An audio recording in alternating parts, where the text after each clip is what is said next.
Hello student, welcome to my channel, my NCERT and engineering classes. Today we are studying class 6 chapter number 10 mensuration. What is the meaning of mensuration?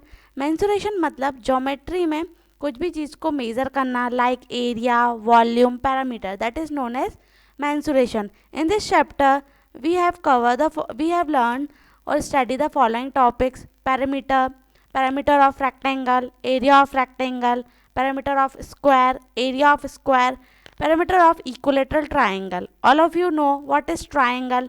Triangle जिसकी तीन sides रहती हैं, these figure are known as triangle. Rectangle जिसमें दो equal sides रहती हैं, कोई भी अपोजिट साइड, ऊपर वाली और नीचे वाली या तो साइड वाली, वो क्या होता है रेक्टेंगल. स्क्वायर में चारों साइड इक्वल रहती हैं और सर्कल में तो कोई साइड ही नहीं रहती है. ठीक है, सर्कल एकदम गोल रहता है. अब now come to the point parameter. Parameter is the distance covered along the boundary forming a closed figure when you go round the figure once. Okay, parameter हम कैसे निकालते हैं? किसी भी आपको क्लोज्ड एरिया दिया हुआ है, तो क्लोज्ड एरिया में आपको दिया हुआ है एक 3 सेंटीमीटर, एक 4 सेंटीमीटर और एक 5 सेंटीमीटर. तो जो तीनों साइड हैं 3, 4, 5, तीनों साइड को आप क्या करोगे? प्लस कर दोगे. या आपको रेक्टेंगल निकालना हो तो रेक्टेंगल का तो डायरेक्ट फॉर्मूला है, या कुछ और ट्रेपेजियम वगैरह दिया है तो जो भी साइड्स दी हुई हैं उन सबको ऐड कर देना. That is known as parameter. ऐसे निकालते हैं. अब पैरामीटर ऑफ रेक्टेंगल. रेक्टेंगल का फिगर आप देखिए, ये हो गई उसकी लेंथ, ये एल होता है, ये उसकी लेंथ हो गई, और ब्रिड्थ मतलब उसकी जो स्टैंडिंग लाइन है, खड़ी हुई लाइन. ठीक है, जो स्लीपिंग लेटी हुई लाइन है वो होगी लेंथ, और जो खड़ी हुई लाइन है वो क्या होगी? उसकी ब्रिड्थ होगी. ओके, तो पैरामीटर ऑफ रेक्टेंगल का क्या फॉर्मूला था? 2 into length plus breadth. Okay, area of rectangle. अब एरिया ऑफ रेक्टेंगल क्या होता है? लेंथ इंटू ब्रिड्थ, उसकी लंबाई प्लस मल्टीप्लाई में उसकी जो ब्रिड्थ दी हुई है, उसकी चौड़ाई, कितना चौड़ा है वो. तो लेंथ देखिए यहाँ पे 2 सेंटीमीटर है और ब्रिड्थ है 1, तो 2 इंटू 1 दैट इज 2 1 जा 2 सेंटीमीटर. क्या आ गया? Area of rectangle.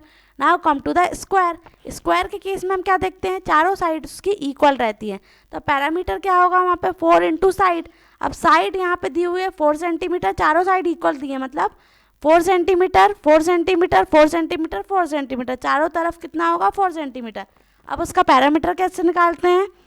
4 का मल्टीप्लाई साइड से करके, तो 4 इंटू साइड. साइड कितनी दी हुई है हमको? 4 दी हुई है, और 4 से हमको क्या करना है? मल्टीप्लाई करना है, तो 4 4 जा 16. 16 क्या आ गया? इसका पैरामीटर आ गया.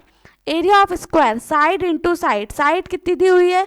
4 multiply by side. All side equal रहती है, तो साइड वापस से क्या लिखेंगे हम? 4 4 4 जा 16. तो एरिया कितना आ गया यहाँ पे? 16. Now come to the triangle. Triangle के केस में आप देखिएगा, फर्स्ट फिगर है आपका triangle.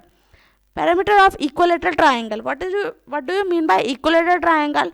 A triangle which consists or which having all the three equal sides, जिसकी तीनों साइड क्या हो? इक्वल हो. तो 3 इंटू साइड करना है यहाँ पे. तो एक साइड दी है 3 सेंटीमीटर, मतलब उसकी तीनों साइड क्या होंगी? 3 सेंटीमीटर. तो 3 इंटू साइड. साइड कितनी दी है? 3 सेंटीमीटर. तो 3 इंटू 3 दैट इज 3 3 या 9 सेंटीमीटर आ गया यहाँ पे पैरामीटर.